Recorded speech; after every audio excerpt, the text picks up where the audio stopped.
Numbers chapter 30. Then Moses spoke to the heads of the tribes of the Israelites, saying, This is what the Lord has commanded.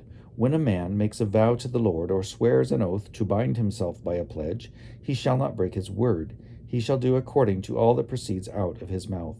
When a woman makes a vow to the Lord, or binds herself by a pledge while within her father's house in her youth, and her father hears of her vow or her pledge by which she has bound herself and says nothing to her, then all her vows shall stand, and any pledge by which she has bound herself shall stand.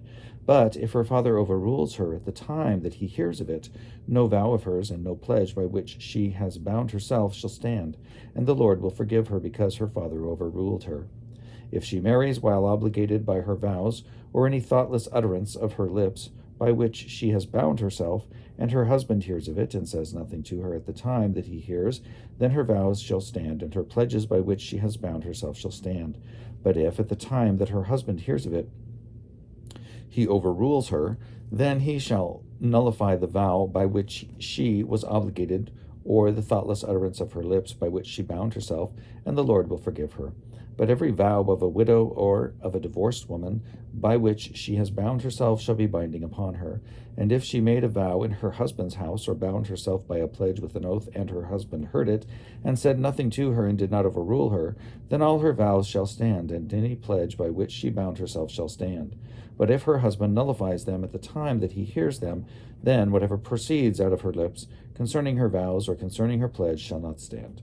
Her husband has nullified them, and the Lord will forgive her. And any vow, or any binding oath to humble herself, her husband may allow to stand, or her husband may nullify.